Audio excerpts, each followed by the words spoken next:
भारत ऐसा एयरक्राफ्ट बना रहा है जो कई मुल्कों के पास नहीं। आप कहेंगे कि इसमें नया क्या है, ये तो हमारी ताकत है, पूरी दुनिया जानती है। बॉस, इसलिए मैं कहता हूं कि राष्ट्र गर्व उससे आगे की सोच है। ऐसी भावना का विस्तार जिसमें हिंदुस्तान को गर्व करने का मौका मिलता है। और आज मैं आपको राष्ट्र गर्व में ऐसे वैज्ञानिकों के बारे में बताने जा रहा हूं जो अपना नाम, पता, उम्र ये सब सामने लाने में दिलचस्पी नहीं रखते। उनको लाइमलाइट नहीं चाहिए, लेकिन इनका मकसद देश को ताकतवर बनाना है और इसके लिए दिन रात जुटे रहते हैं। इसी धुन में मगन रहते हैं कि भारत के पास हर वो हथियार होना चाहिए जो दुश्मनों के छक्के छुड़ा दे। और आज ऐसे ही लोगों से राष्ट्र गर्व में आपको मिलवाने जा रहा हूं।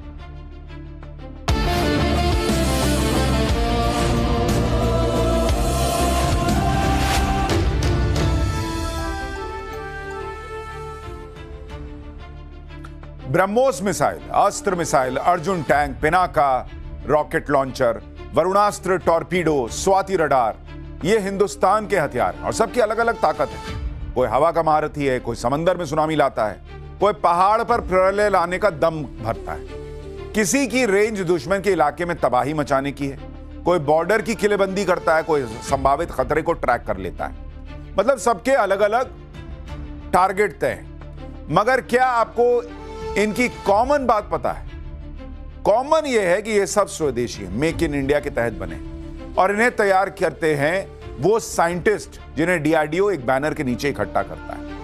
आज राष्ट्र गर्व में देश को फौलादी, बाहुबली और दमदार बनाने वाले इसी डीआरडीओ की कहानी आपको सुनाने जा रहा हूं। अपनी पहचान पब्लिक करने के बजाय हथियारों से बात करने वाले डीआरडीओ ने हमें गर्व करने के अनगिनत मौके दिए और इस बार भी ऐसा ही खास लम्हा आया जो नेक्स्ट लेवल का है। आपको तस्वीर दिखाता हूं मिसाइल टेक्नोलॉजी की। दुनिया में भारत का क्रांतिकारी कदम है। जल्दी ही हम ऐसी मिसाइल बनाने जा रहे हैं जो हवा से हवा में मार कर सकेंगी, यानी डीआरडीओ की बनाई गई मिसाइलें एयरक्राफ्ट में फिट होंगी और फिर सामने हेलीकॉप्टर हो, वॉर प्लेन्स हो, मिसाइल्स हो, उन्हें बर्बाद किया जा सकेगा। भारत ने इसके लिए एसएफडीआर तकनीक, जिसे सॉलिड फ्यूल डक्टेटेड रैमजेट कहा जाता है, उसका टेस्ट किया है। और इस तरह की मॉडर्न टेक्नोलॉजी अमेरिका, रूस, फ्रांस और चीन जैसे दुनिया के बड़े देशों के पास ही है। जब इस तकनीक से लैस मिसाइल बनेगी तो हमारी सेना और मजबूत होगी और फिर दुश्मन के लिए डेंजर जोन का दायरा और बढ़ा देगी। राफेल में एयर टू एयर स्वदेशी अस्त्र मिसाइल को लगाए जाने की योजना इसी का हिस्सा है। वायुसेना को मजबूत करने के मकसद से बड़ा फैसला लिया गया है। जल्दी ही अस्त्र MK1 और अस्त्र MK2 मिसाइलों के परीक्षण किए जाएंगे और ये कई लेवल पर होंगे। पहले स्टेप के तहत अस्त्र मिसाइल को राफेल एयरक्राफ्ट में फिट किया जाएगा और नॉर्मल उड़ान भरी जाएगी। इसके बाद समझा जाएगा कि राफेल के आधुनिक रडार और सिस्टम के साथ अस्त्र मिसाइल काम कर सकेगी या नहीं। तीसरा स्टेप होगा बैलेंसिंग लेवल का। इसमें जाना जाएगा कि मिसाइल लगाने से राफेल पर कोई असर तो नहीं पड़ रहा। आखिर में राफेल से अस्त्र का लाइव फायरिंग टेस्ट किया जाएगा। अगर सभी तरह के परीक्षण सफल रहे तो राफेल में अस्त्र भी लोड की जा सकेगी। यह डिफेंस सेक्टर में डीआरडीओ की बड़ी जीत होगी। माना जा रहा है कि इसके लिए 2 साल लग सकते हैं। अस्त्र का पहला वर्जन सुखोई 30 MKI और तेजस में हमारी सेना बखूबी इस्तेमाल कर रही है। जरा देखिए कैसे। भारत की ताकत से आपको गर्व होता है कि नहीं होता है?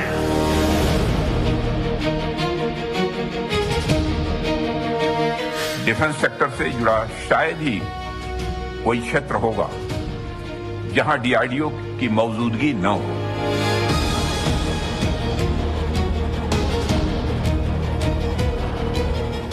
आपने भारत के मिसाइल कार्यक्रम को दुनिया के सबसे उत्कृष्ट कार्यक्रमों में शामिल किया है।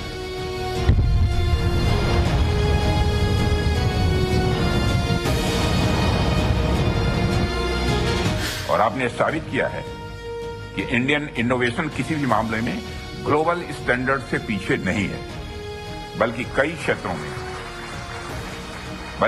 क्षेत्रों में उनसे आगे खड़ा है। Make in India, make for world. Missile, rocket, drones, tank, radar और हाइड्रोजन बम से लेकर लाइफ जैकेट तक, जब भी मेक इन इंडिया हथियार सामने आता है तो उसमें बड़ा योगदान होता है डीआरडीओ का। 5000 से ज्यादा वैज्ञानिक और 25,000 से ज्यादा टेक्नीशियंस 24 घंटे रिसर्च करते हैं। रिसर्च भी उस लेवल की जिसकी कल्पना आम हिंदुस्तानी नहीं कर सकता। साथियों, आज देश का बेहतरीन साइंटिफिक माइंड डीआरडीओ में है। डीआरडीओ की उपलब्धियां अनंत है। अभी मैंने जो एग्जीबिशन देखी है, जिसमें मौजूदा उपलब्धियों के साथ साथ भविष्य के आपके प्लान्स और प्रोजेक्ट की भी जानकारी है।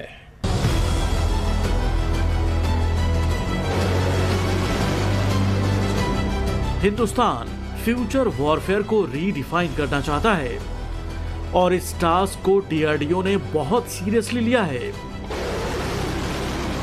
देश के अलग अलग हिस्सों में मौजूद 45 लैब्स में कई तरह के प्रयोग किए जा रहे हैं। 5th जनरेशन का एयरक्राफ्ट एमका बनाने की जिम्मेदारी डीआरडीओ की है। देसी S-400 यानी कुशा एयर डिफेंस सिस्टम को डीआरडीओ ही डिजाइन कर रहा है। एआई बेस्ड हथियार और रोबोटिक्स का देसी मॉड्यूल डीआरडीओ भी डेवलप करेगा। खास बात यह है कि डीआरडीओ का फोकस सेना के किसी एक पार्ट को ही मजबूत करना नहीं, बल्कि हर मोर्चे पर कामयाबी दिलाना है। जैसे ब्रह्मोस सिस्टम यूज हुआ, आकाश सिस्टम यूज हुआ, MRSAM सिस्टम यूज हुआ, D4 जो एंटी ड्रोन सिस्टम है वो यूज हुआ, हमारा AWNC Mark 1 सिस्टम यूज हुआ।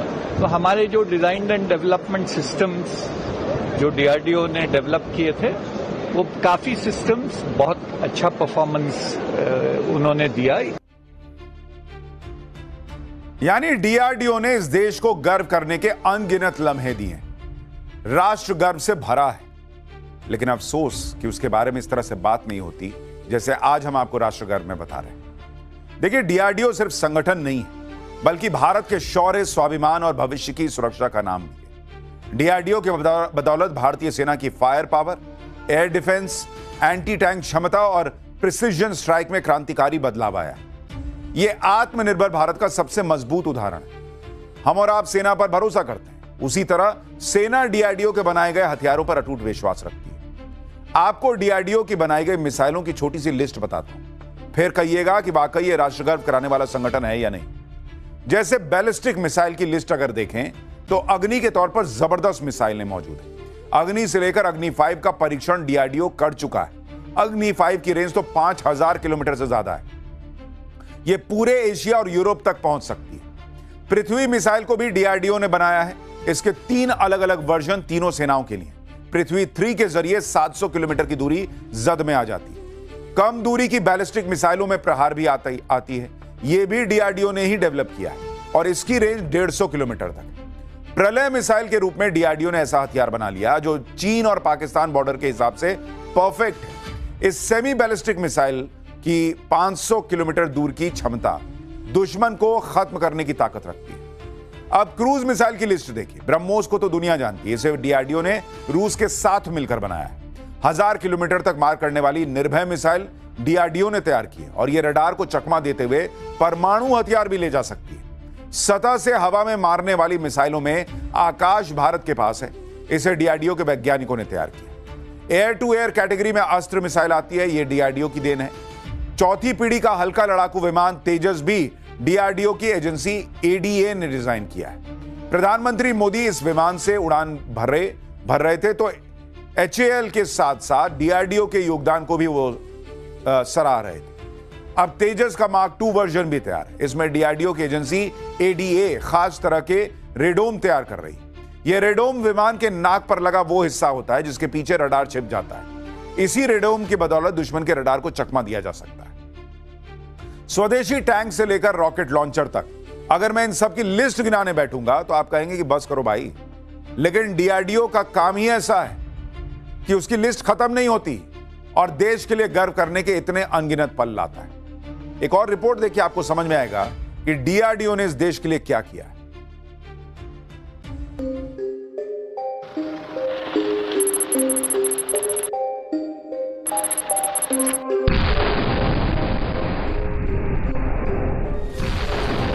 देश का पहला परमाणु बम स्माइलिंग बुद्धा डीआरडीओ ने भाभा एटॉमिक रिसर्च सेंटर के साथ मिलकर बनाया। डीआरडीओ की एक लैब ने इम्प्लोजन लेंस असेंबल किए, जो कि परमाणु विस्फोट के लिए जरूरी हाई एक्सप्लोसिव सिस्टम थे। दूसरी लैब ने डेटोनेशन सिस्टम तैयार किया। कई डीआरडीओ वैज्ञानिक स्माइलिंग बुद्धा के परीक्षण के दौरान 24 घंटे एक्टिव थे।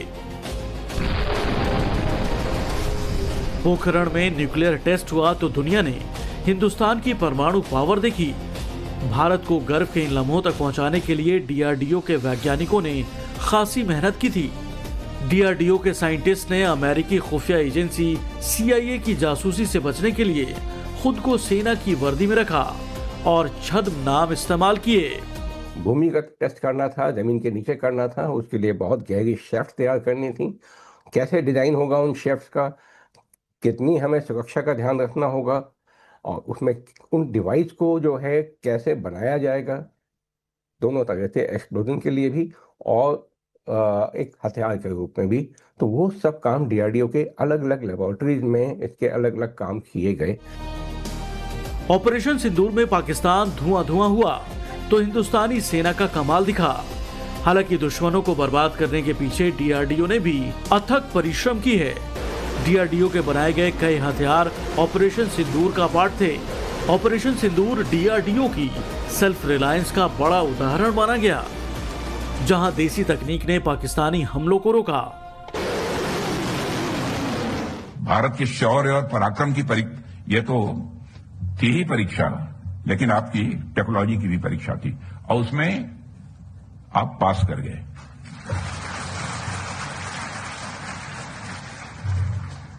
ऑपरेशन सिंदूर ने यह पूरी तरह से स्पष्ट कर दिया कि हमारे स्वदेशी सिस्टम्स भारत की ऑपरेशनल रेडीनेस को मजबूत कर रहे हैं, और यह सब डीआरडीओ के साइंटिस्ट, इंजीनियर्स और टेक्निकल टीम्स की कलेक्टिव एफर्ट का ही यह परिणाम है। बीते कुछ सालों से डीआरडीओ ने जबरदस्त कायाकल्प किया है। साल 2014 के बाद से जितने नए अनुसंधान हुए, डीआरडीओ ने निराश नहीं किया। डीआरडीओ ने बीते 10 सालों में 150 से ज्यादा स्वदेशी रक्षा प्रणालियों का निर्माण किया है। फिलहाल 55 परियोजनाएं मिशन मोड में चलाई जा रही हैं। हाल ही में डीआरडीओ के कई सिस्टम फिलीपींस, वियतनाम और अफ्रीकी देशों में भेजे गए। आज के दौर में अमेरिका, रूस, चीन भी भारत के देसी हथियारों के मुरीद हो गए हैं। डीआरडीओ की कोशिश है कि मिसाइल की दुनिया में भारत पूरी तरह से आत्मनिर्भर बने।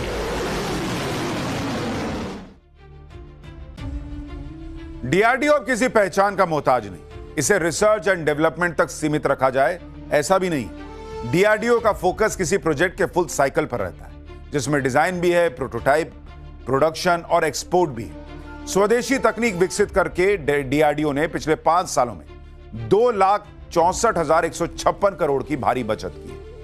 अब इस पैसे के जरिए नए नए लैब्स खोले जाएंगे और फिर वहां दुश्मनों की मौत का सामान तैयार किया जाएगा।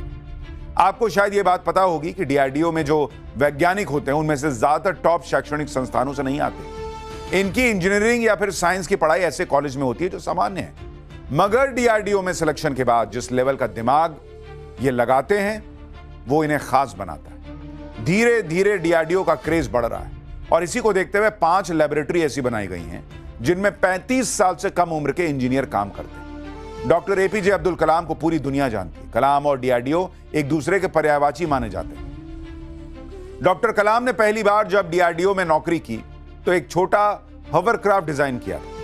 इसके बाद प्रोजेक्ट डेविल को लीड किया और यह कलाम के शुरुआती प्रयास थे, मगर इससे विदेशी निर्भरता कम करने की नींव रख दी। 1982 में डॉक्टर कलाम ने फिर से डीआरडीओ ज्वाइन किया, इस बार integrated guided missile development programme की अगुवाई की। कलाम के साथ इस टीम में 60 से 70 वैज्ञानिक थे। कलाम ने इस दौरान मिसाइल की दुनिया में क्रांति ला दी। पृथ्वी, अग्नि, आकाश, त्रिशूल और नाग, ये जितनी भी मिसाइलें हैं ये सब डॉक्टर एपीजे अब्दुल कलाम की मेहनत का भी नतीजा है। इस सीरीज की जितनी भी मिसाइलें बनाई जा रही हैं वो कलाम को ही समर्पित की गई। अभी भारत ने K4 बैलिस्टिक मिसाइल का सफल परीक्षण किया। इसे nuclear powered submarine INS Arighaat में से लॉन्च किया गया। K4 का दायरा 3500 किलोमीटर का है। K4 के बारे में कहा जाता है कि 2 टन का न्यूक्लियर वॉरहेड इसके जरिए लोड किया जा सकता है। डीआरडीओ की पहचान मिसाइलों में लाई गई क्रांति से। एक से बढ़कर एक घातक मिसाइलें हिंदुस्तान को डीआरडीओ ने दिलाई। हालांकि इसके अलावा बहुत कुछ ऐसा है जिसे डीआरडीओ की उपलब्धि माना जाता है, और यह है ह्यूमन एंगल।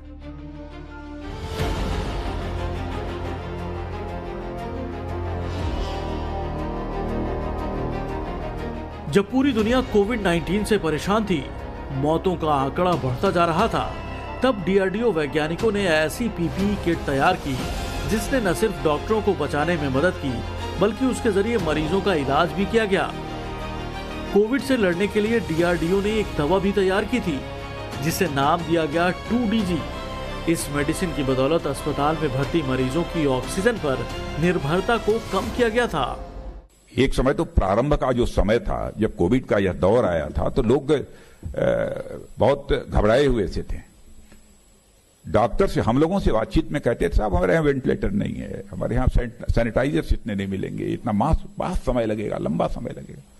लेकिन डीआरडीओ ने वेंटिलेटर्स बनाने में मास्क, पीपीई किट्स, यह सब सारा और सैनिटाइजर्स वगैरह जो काम किया है, उसकी जितने भी सराहना की जाए वो कम है। मैं बधाई देना चाहता हूं डीआरडीओ को। पोलियो से पीड़ित बच्चों के लिए भी डीआरडीओ एक नई उम्मीद बना है। डीआरडीओ के बनाए गए कैपिलर अब तक 50,000 से ज्यादा पोलियो ग्रसित बच्चों को लंबी छलांग लगाने में मदद कर चुके हैं। ये कैलिपर 300 ग्राम से लेकर 400 ग्राम के होते हैं। इनकी कीमत भी पहले के मुकाबले कम होती है। इन कृत्रिम पैरों में उस तकनीक का इस्तेमाल किया गया जो मिसाइलों में इस्तेमाल होने वाली लाइट वेट कंपोजिट मटेरियल्स कहलाती हैं। डॉक्टर अब्दुल कलाम ने 90 के दशक में पोलियो से पीड़ित कुछ बच्चों को भारी भरकम कैलिपर पहने देखा था। दर्द से कराहते हुए बच्चों को देखकर उनका दिल पिघला, और फिर जो करिश्मा हुआ, आज उसे हर कोई सलाम करता है। भारत का पहला स्वदेशी कोरोनरी स्टेंट डीआरडीओ ने ही विकसित किया है। ये विदेशी स्टेंटों की तुलना में किफायती और प्रभावी साबित हुआ है। अब तक 30 से ज्यादा देशों में 30 लाख से ज्यादा इम्प्लांट्स किए जा चुके हैं। डॉक्टर अब्दुल कलाम जी को तो निकट से हम लोगों ने देखा है और बच्चों को बहुत प्यार करते हैं, और यानी सचमुच में उनका वो पैशन था। उनको किसी ने पूछा था एक बार कि आप क्या चाहेंगे, लोग आपको कैसे याद रखें? तो डॉक्टर अब्दुल कलाम जी ने कहा कि लोग मुझे अगर याद रखना है तो टीचर के रूप में याद रखें। राष्ट्रपति पद से मुक्त होने के दूसरे ही दिन वे चेन्नई चले गए और चेन्नई में जाकर के क्लासरूम में बच्चों को पढ़ाना शुरू कर दिया, और जीवन के अंतकाल में भी विद्यार्थियों के साथ अपने विचारों का विमर्श करते करते ही उन्होंने अपना देह छोड़ दिया। हाई ऑल्टीट्यूड में सांस की समस्या कैसे दूर की जाए, इस पर डीआरडीओ लगातार रिसर्च कर रहा है। किन हालात में किस तरह का खाना खाया जाए, और बर्फीले इलाकों में मौसम के हिसाब से कौन सी ड्रेस पहनकर लंबे वक्त तक सरवाइव किया जाए, ये भी डीआरडीओ की रिसर्च का पार्ट है। जिन इलाकों में साइक्लोन, भूकंप और बाढ़ तबाही मचाते हैं, डीआरडीओ वहां भी इनडायरेक्ट रूप से अपनी भूमिका निभाता है। डीआरडीओ पर गर्व करने की कई वजह जो मैंने आपको गिनाई भी, लेकिन यह सफर इतना आसान भी नहीं रहा। एक वक्त ऐसा भी था जब डीआरडीओ को शक की नजरों से देखा जाने लगा था। एक तो वैज्ञानिकों की भारी कमी थी, और फिर तय वक्त पर हथियार की डिलीवरी नहीं हो पा रही। सीएजी की रिपोर्ट भी डीआरडीओ को लेकर आई, जिसमें कहा गया कि 2014 से 19 के बीच डीआरडीओ ने 58% निर्माण कार्य समय पर पूरा नहीं किया। मगर अब आज का समय, डीआरडीओ की बदौलत भारत दुनिया की टॉप डिफेंस कंट्रीज में से एक है। 1958 में स्थापित किए गए डीआरडीओ की जब इसरो से तुलना होती है तो यही कहा जाता है कि इसरो ने बहुत ऊंची छलांग लगा दी, जबकि डीआरडीओ इस लिहाज से पिछड़ गया। लेकिन कई बार रियलिटी सामने नहीं आ पाती। हकीकत यह है कि अब्दुल कलाम ने जब डीआरडीओ छोड़ा, उसके बाद से डीआरडीओ पर खास ध्यान नहीं दिया गया। 2014 से पहले डीआरडीओ में ना सुधारवादी कदम उठाए गए बहुत ज्यादा, और ना ही प्रोजेक्ट टाइम पर फाइनल करने की डेडलाइन थी। इसके बाद मोदी ने संकल्प लिया कि आत्मनिर्भर भारत के लिए डीआरडीओ को बदलना जरूरी है। और फिर अब आज की तस्वीर देखिए, अमेरिका, रूस, चीन में पढ़ाई करने वाले लोग भी डीआरडीओ से जुड़ना चाहते हैं। डीआरडीओ के सामने चैलेंज बहुत सारे हैं, मगर टैलेंट भी कम नहीं है बॉस। यही टैलेंट हिंदुस्तान को ऐसे दौर में लाया है जो मिसाइल